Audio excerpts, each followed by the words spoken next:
હવે વાત કરીશું જૂનાગઢની. જૂનાગઢના ખલીલપુર રોડ પર રચના સોસાયટી પાછળ આવેલી તુલસી પાર્ક સોસાયટીમાં મહાનગરપાલિકા દ્વારા નિર્માણધીન આંગણવાડીના કામની ગુણવત્તાને લઈને સ્થાનિકોએ આક્ષેપો કર્યા છે. સ્થાનિકોના જણાવ્યા મુજબ નવા બિનખેતી રિઝર્વ પ્લોટ પર બની રહેલી આંગણવાડીમાં કોન્ટ્રાક્ટર દ્વારા ધીમી ગતિએ અને કથિત રીતે નબળી ગુણવત્તાનું કામ કરવામાં આવી રહ્યું છે. પાયો પણ પૂરતો મજબૂત ન ભરાયો હોવાના આક્ષેપો સાથે સ્થાનિકોએ ભવિષ્યમાં કોઈ દુર્ઘટના સર્જાય તો તેની જવાબદારી કોની રહેશે તેવો સવાલ ઉઠાવ્યો છે. નાના બાળકો માટે બની રહેલી આંગણવાડીના બાંધકામની ગુણવત્તા અંગે સ્થાનિકોમાં ચિંતા વ્યાપી છે અને મહાનગરપાલિકા દ્વારા કામની તકનીકી તપાસ કરી જવાબદાર સામે યોગ્ય કાર્યવાહી કરવાની માંગ કરવામાં આવી છે. સ્થાનિકોના આક્ષેપોની સત્તાવાર પુષ્ટિ થઈ નથી અને મહાનગરપાલિકા અથવા સંબંધિત કોન્ટ્રાક્ટરની પ્રતિક્રિયા આ સમાચાર લખાય ત્યાં સુધી સામે આવી નથી.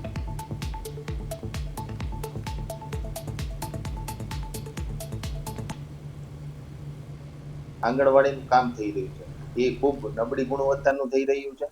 એની જે દિવાલો છે એ પણ ત્રાંસી થઈ ગઈ છે અને આ બાબતે આપણે જોઈએ કે નાના નાના ભૂલકાઓ આંગણવાડીમાં ભવિષ્યમાં લાંબો સમય સુધી આવું સ્ટ્રક્ચર છે એ ટકાઉ રહે અને ભૂલકાઓ એમાં રમતા હોય અથવા ત્યાં અભ્યાસ કરતા હોય તો ગમે ત્યારે જાનહાનિ થવાનો ભય રહે છે.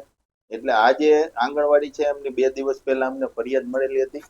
એટલે જે એનો ટીપીઆઈ અને જે કન્સલ્ટ એન્જિનિયર છે અને કાર્યપાલક ઇજનેર છે એમને જાણ કરી અને આ જે કામ આખી જે આંગણવાડીનું કામગીરી છે એ હાલ અત્યારે એનું કામગીરી સ્ટોપ કરી અને સર્વપ્રથમ એની જે દિવાલ તથા બીમ અને નીચેનું જે પાયાનું સ્ટ્રક્ચર છે એ સંપૂર્ણપણે યોગ્ય છે કે નહીં એના ટેસ્ટિંગ રિપોર્ટ કરી ત્યારબાદ જ આંગણવાડીનું આગળનું એનું બિલિંગથી માંડી અને તમામ કામગીરી કરવામાં આવે જેથી કરીને જે નાના નાના ભૂલકાઓ છે એમને ભવિષ્યમાં જો કોઈ અકસ્માત થાય તો ત્યાં એને જાનહાનિ ન થાય. અમારું રહેવાનું છે અમારી પાછળની આંગણવાડી છે જેની દિવાલ બિલકુલ નમી ગયેલી છે. 1.5 ફૂટ જગ્યા પાછળ રાખેલી છે. નિયમ મુજબ 3 ફૂટ જગ્યા હોવી જોઈએ રાખેલી છે. અમારા મકાનની દિવાલની અંદર પાણી ઉતરે છે. મેં રજૂઆત કરેલી લેખિતમાં રામાણીભાઈ ને હું 30/6 મળેલો હતો. રામાણીભાઈએ મને કીધેલું કે હું 4-5 દિવસમાં માણસો બોલાવી અને હું આ બાંધકામ કરી આપીશ. હજી સુધી રામાણીભાઈ કોઈ પણ જાતનું કાંઈ કરી આપેલ નથી. આંગણવાડીમાં બાળકો જરા નાના ભણશે અને આ દિવાલ જો પડશે તો એની જવાબદારી કેની? અને અત્યારે જો આવો ભ્રષ્ટાચાર થતો હોય તો ભવિષ્ય બાળકોનું ભવિષ્ય શું આમાં? અને દિવાલ તો અત્યારથી નમી ગયેલી બતાવવામાં આવે છે. તો આનું કંઈક યોગ્ય નિરાકરણ કરો. 6 લાગે અને આ તુલસી પાર્કમાં આંગણવાડી આવેલી છે. એમાં અમારે મેઇન પાછળ જે દિવાલ છે ને એનો પ્રશ્ન છે. જે આમ ગવર્મેન્ટના નિયમ મુજબ બધા કહે છે ને કે 3 ફૂટનું એમાં જગ્યા રાખવી જોઈએ.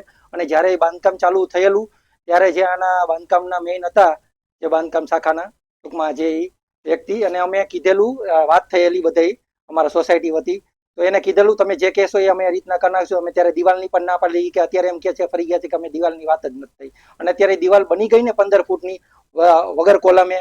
અને અત્યારે જે અમારે વચમાં જે 1.5 થી 2 ફૂટનો ગેપ છે એમાં જે બધું ટૂંકમાં ગેપ રહી એમાં અત્યારે ઝાડવા ઉગેલા છે અને જે ગેપ નહોતો રાખવાનો હવે એમ કીધું કે અમે કોન્ક્રીટથી ભરતી કરી દેવું બધું વ્યવસ્થિત કરી દેવું પારાપીટ વચ્ચે. તો અત્યારે અમે ફોન કરીએ છીએ અમને એને ચોખ્ખી ના પાડી દઈએ. ફોન કરીએ એટલે એમ જ કહે છે તમારાથી થાય કરી લેજો અમે કાંઈ નહીં કરતી.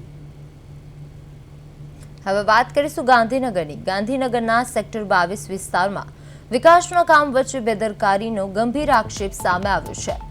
નવી વોલ બનાવવાના કામ દરમિયાન કાટમાળ અને યોગ્ય સુરક્ષા વ્યવસ્થાના અભાવના કારણે નજીક આવેલા સરકારી આવાસની દિવાલ તૂટી પડી હોવાનું સામે આવ્યું છે.